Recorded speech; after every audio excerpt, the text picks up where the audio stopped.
Welcome back you all again on my channel Maths की कक्षा. In this video we are going to study common roots for quadratic equation, remainder theorem and identities.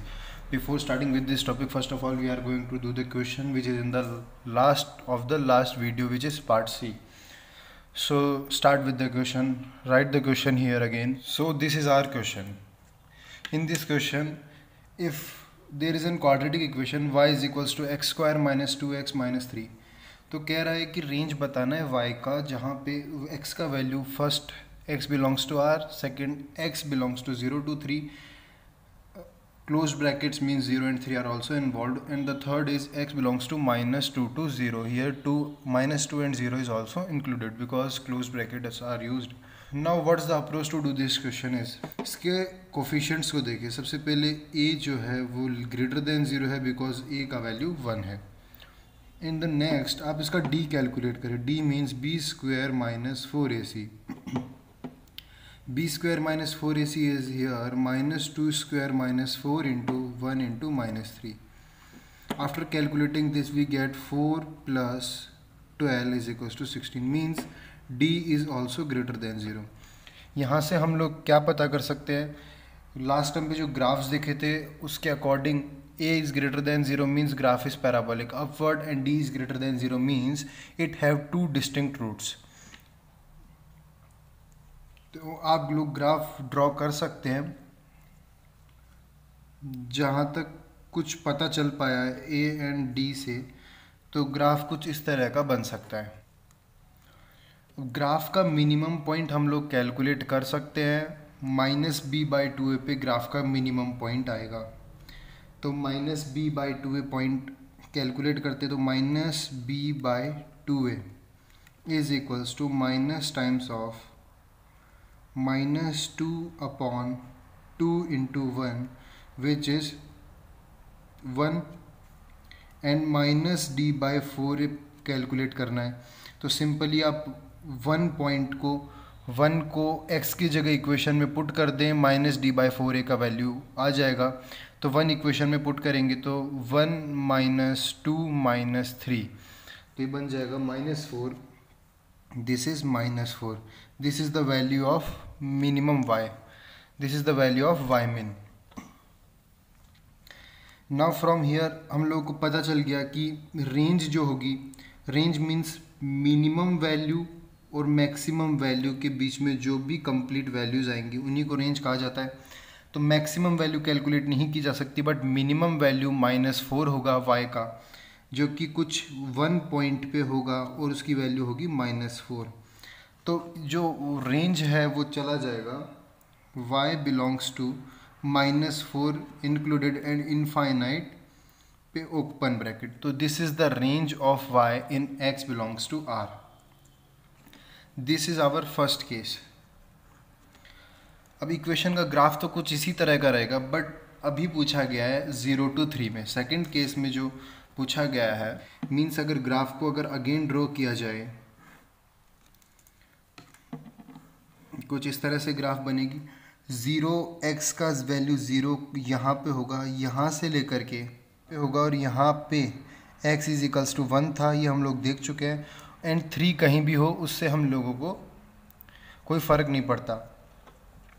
Now x is equals to 0 पे आप value calculate कर लें and x is equals to 3 पे value calculate करें. तो जैसा कि आप देख सकते हैं कि x इज इक्वल्स टू 0 पे ग्राफ कुछ ऊपर जा रहा है, मींस अगर x इज इक्वल्स टू 1 पे ग्राफ कुछ नीचे है x इज इक्वल्स टू 0 से, means minimum value x is equals to 1 पे ही आएगी, x इज इक्वल्स टू 0 पे नहीं आएगी. मींस 0 से 3 के इंटरवल में x का अगर इंटरवल 0 to 3 है तो मिनिमम वैल्यू अटेंड होगी 1 पे, और 1 इंटरवल के अंदर लाई कर रहा है. तो x इज इक्वल्स टू 1 पे y मिनिमम हो जाएगा which is -4.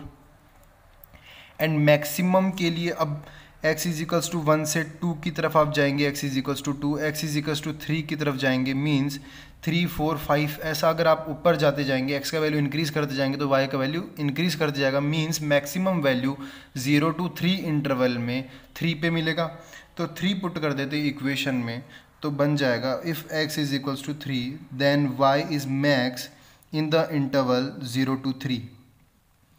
Which is x is equals to 3 put करेंगे इक्वेशन में, तो इक्वेशन 9 माइनस 6 माइनस 3, तो इक्वेशन बन जाएगा,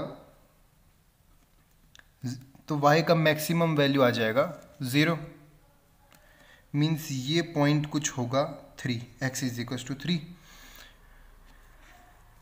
तो यहाँ से आप लोग देख सकते हैं कि x का रेंज 1 to 3 जा रहा है, 0 to 3 जा रहा है सॉरी, तो उस केस में y का रेंज -4 to 0 आएगा।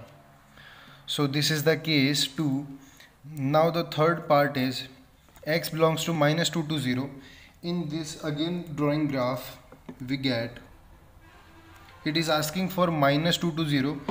0 is some here, x is equals to 0 यहाँ होगा and x is equals to -2 यहाँ होगा। तो x is equals to 1 यहाँ पे था, x is equals to 1 पे मिनिमम वैल्यू थी ग्राफ की, तो -2 to 0 में मिनिमम वैल्यू इंक्लूडेड नहीं होगी, बिकॉज वैल्यू इंक्लूडेड तब होती जब x इज इक्वल्स टू 1 भी इस गिवन इंटरवल में होता। तो x is equals to 1 interval में नहीं है, means x is equals to 0 पे y का मिनिमम वैल्यू होगा and x is equals to -2 पे y का मैक्सिमम वैल्यू होगा for the interval x belongs to -2 to 0। Because 0 to 2 आप देखेंगे तो y का वैल्यू इंक्रीज हो रहा है, means x is equals to 0 पे y का मिनिमम वैल्यू होगा and x is equals to -2 पे मैक्सिमम वैल्यू होगा। तो आप लोग x इज इक्वल्स टू 0 डाले, x इज इक्वल्स टू 0 डाले इक्वेशन में, उससे जो आंसर आएगा वो y का मिनिमम वैल्यू होगा and x is equals to -2 डालेंगे इक्वेशन में तो वो y का मैक्सिमम वैल्यू होगा and that is the range of that particular equation.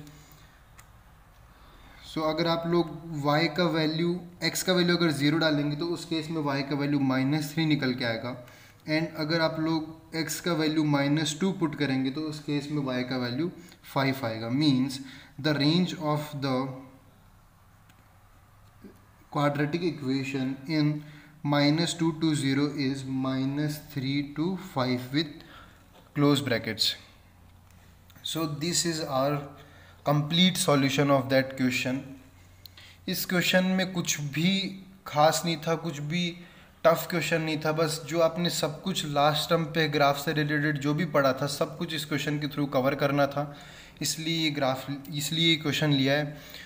So I hope आपका कॉन्सेप्ट कवर हो चुका होगा। Now we are going to study common roots. If you have given 2 quadratic equations, then these 2 quadratic equation may have both root different, may have one common root, also there is a possibility of both have common roots। so इन्हीं से जुड़ा है common roots का concept। so right here common roots of 2 quadratic equations। अब यहाँ पे 2 cases possible है। first case is means you have given 2 quadratic equations and they have one common root। First of all we are going to assume 2 quadratic equation। first is ax square plus bx plus c is equals to 0 and the second is a dash x square plus b dash x plus c is equals to 0। यहाँ पे हम लोग assume कर लेते दोनों में एक root common है which is अल्फ़ा। उस केस में आप लोग कैसे,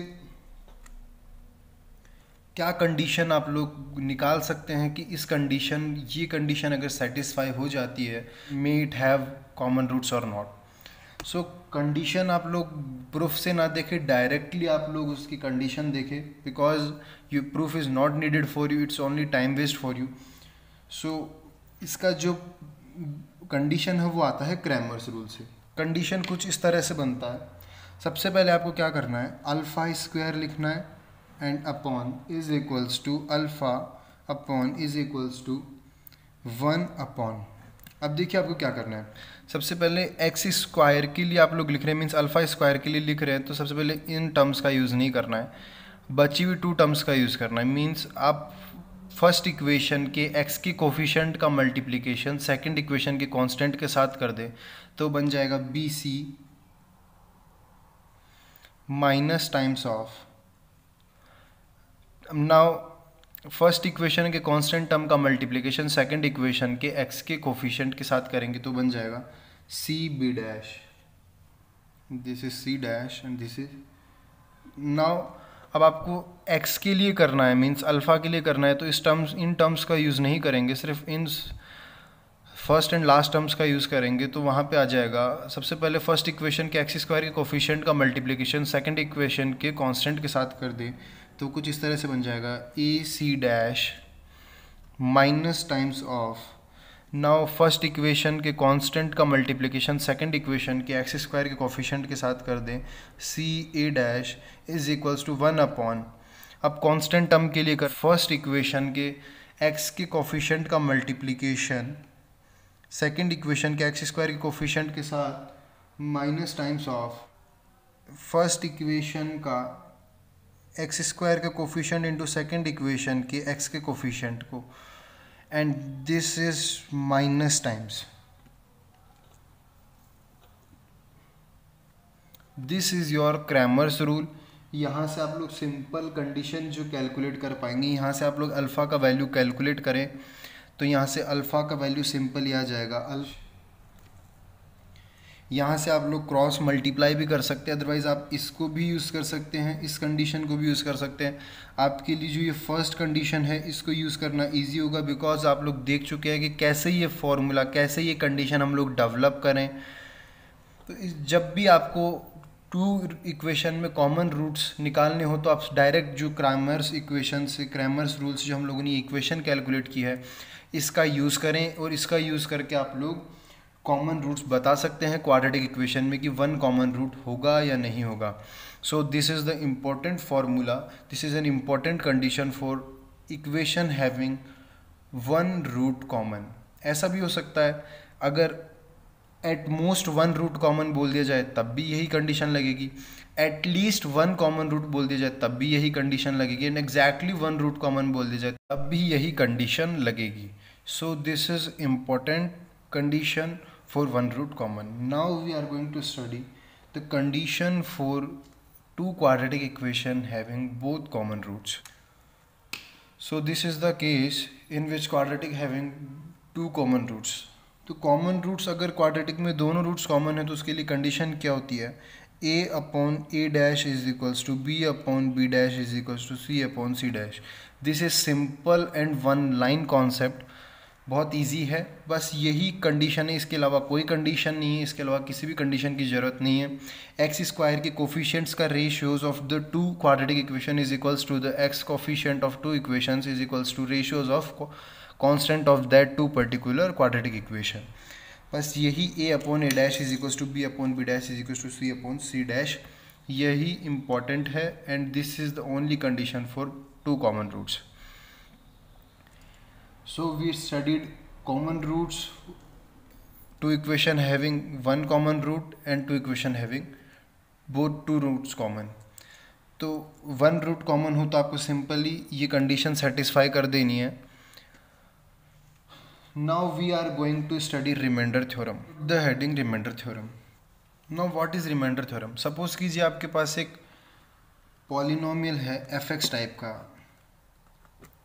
अगर वहाँ पे आप लोग इस पॉलिनोमियल एफ को x माइनस अल्फ़ा से डिवाइड करवाते हैं, मीन्स डिवाइड करवाना का सिंपल मीन्स क्या है कि अल्फ़ा को x की जगह पुट किया आपने, और अगर आंसर इक्वल आ जाता है, इक्वल्स टू ज़ीरो आ जाता है, मीन्स रिमाइंडर ज़ीरो आ जाता है, x माइनस अल्फ़ा से f को डिवाइड करवाने पर रिमाइंडर ज़ीरो आ जाता है, या फिर आप ऐसा भी कह सकते हैं x is equals to alpha, means equation में x की जगह अल्फ़ा रखें और अल्फ़ा रखने के बाद इक्वेशन को सॉल्व करें न्यूमेरिकली, जो आंसर आएगा वो अगर ज़ीरो आ जाता है तो आप लोग सिंपली कह सकते हैं if f of alpha is equals to zero then x minus alpha is factor of f of x।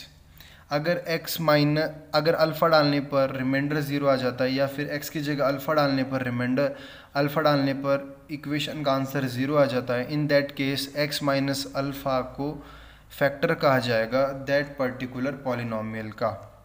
अगर आप लोग ऐसा भी कह सकते हैं, सपोज़ कीजिए आपके पास एक इक्वेशन है गिवन f(x), अगर आपको बोल दिया जाए x माइनस वन से इक्वेशन को डिवाइड करना है, मीन्स कुछ आप ऐसा कुछ करेंगे,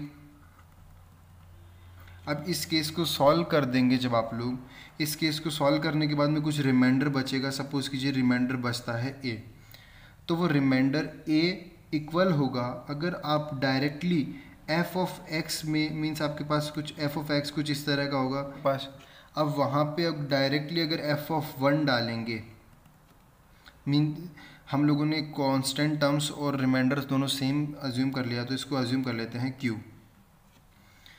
तो डायरेक्टली अगर आप इसकी इक्वेशन में x is equals to 1 put करते, means a1 plus a2 plus up to an, तो ये डायरेक्टली q के बराबर आ जाता, q के इक्वल्स आ जाता। मीन्स या तो आप लोग x माइनस 1 से डिवाइड करके जो रिमाइंडर आता है वो इक्वल होगा directly x is equals to 1 equation में पुट करेंगे तो। So this is the important concept. Remainder calculate करें या फिर डायरेक्टली वैल्यू डालें, दोनों का आंसर सेम ही आता है। अगर q का वैल्यू 0 हो जाए यहाँ पे, मीन्स q का वैल्यू अगर 0 हो जाए, then x minus 1 is factor of fx। ये हम लोग देख चुके हैं। बस रिमाइंडर थ्योरम इतना ही है। वीडियो के एंड में इम्पोर्टेंट कॉन्सेप्ट रिमाइंडर थ्योरम पे ही क्वेश्चन मिलेगा, जिसकी रिमाइंडर थ्योरम का यूज़ करके जे एडवांस में बहुत अच्छा क्वेश्चन बन चुका है। सो रिमाइंडर थ्योरम इम्पोर्टेंट है, 1 लाइन कॉन्सेप्ट है बट इम्पॉर्टेंट है। तो आपको वीडियो के एंड में रिमाइंडर थ्योरम पे बेस्ड एक क्वेश्चन मिल जाएगा जो कि बहुत एक्सीलेंट लेवल का होने वाला है। सो आप क्वेश्चन को ज़रूर सॉल्व करें। सो रिमाइंडर थ्योरम में सिर्फ इतना ही।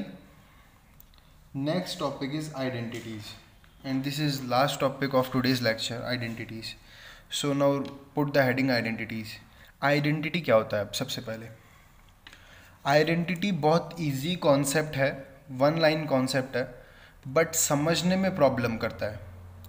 सो आइडेंटिटी को हम लोग एकदम बेसिक से देखते हैं। सबसे पहले आपके पास अगर कोई भी इक्वेशन होती है तो उसमें कुछ ना कुछ वेरिएबल होता है। मीन सपोज कीजिए हम लोग एक इक्वेशन, क्यूबिक इक्वेशन यहाँ पे एज्यूम करते हैं।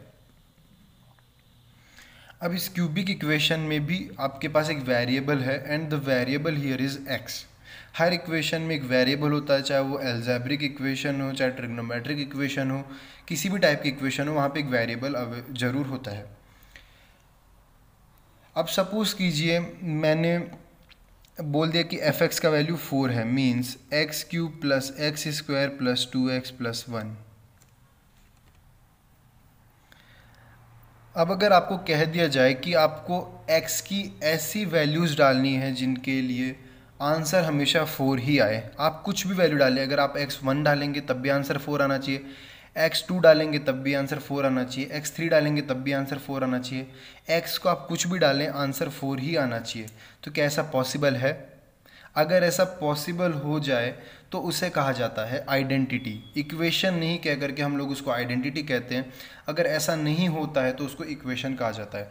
तो इस केस में आप x को अगर 1 डाल देते हैं तो आंसर कुछ और आएगा, x को अगर 2 डाल देते तो आंसर कुछ और आएगा, x को आप 3 डाल देते तो आंसर कुछ और आएगा। इस केस में ये आइडेंटिटी नहीं बन सकती, ये इक्वेशन है। तो आइडेंटिटी का मतलब क्या हो गया? इंग्लिश में डेफिनेशन अगर देखेंगे, an equation which is true for every value of the variable within the domain is called an identity। Suppose कीजिए मैं अगर इसके डोमेन में ओनली 1 एलिमेंट डालूँ, x is equals to 1, x is equals to 1 domain है, domain में सिर्फ एक ही एलिमेंट है 1, तो उस केस में ये आइडेंटिटी बन सकती है, बिकॉज डोमेन की हर एक पॉइंट पे इसका आंसर 4 ही आ रहा है। तो सिंपल डेफिनेशन आइडेंटिटी का क्या हो गया? एक इक्वेशन जहाँ पे आपको एक कंडीशन दे दी गई है, उस कंडीशन को वेरिएबल अपनी डोमेन की किसी भी वैल्यू के लिए अगर सेटिस्फाई करता है, हर एक वैल्यू के लिए अगर सेटिस्फाई करता है, तो उसे आइडेंटिटी कहा जाता है। सपोज कीजिए हम लोग एक इक्वेशन लेते हैं, 5 into a minus 3 is equals to 5a minus 15। इसका डोमेन हम लोग सपोज कर लेते हैं r है। तो अब इस इक्वेशन में a का वैल्यू आप कुछ भी रखें, डोमेन आप लोगों के पास r है, a यहाँ पे वेरिएबल है, a का डोमेन r है, तो इस केस में आप लोग कुछ भी वैल्यू रखेंगे a का, ऑलवेज आंसर LHS और RHS का इक्वल ही आएगा। तो मीन्स ये एक आइडेंटिटी है, बिकॉज किसी भी वैल्यूज़ के लिए आप लोग कोई भी वैल्यू ए का यहाँ पे रख लें, हमेशा LHS RHS के इक्वल ही आने वाला है। सो आइडेंटिटीज़ बहुत इजी है एंड इससे ज़्यादा आइडेंटिटीज़ कुछ भी नहीं होती। अब सपोज कीजिए अगर मैं ऐसा कह दूँ, आपके पास एक क्वाड्रेटिक इक्वेशन है ax² + bx + c = 0। इस क्वाड्रेटिक इक्वेशन में इस इक्वेशन को 0 के इक्वल्स आप लोग कितनी बार कर सकते हैं? अगर इसके पास रियल डिस्टिंक्ट रूट्स हैं तो आप इसको 2 बार 0 बना सकते हैं।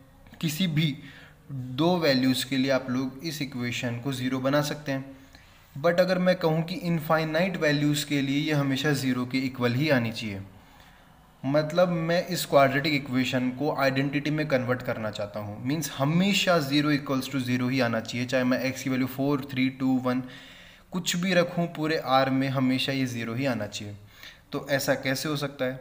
ऐसा तभी हो सकता है a = b = c = 0 बने। मीन्स अगर क्वाड्रेटिक इक्वेशन को आइडेंटिटी में कन्वर्ट करना है, स्टार मार्क कर लीजिए, दिस इज इम्पोर्टेंट पॉइंट। अगर क्वाड्रेटिक इक्वेशन को आइडेंटिटी में कन्वर्ट करना है तो first and only need is a = b = c = 0।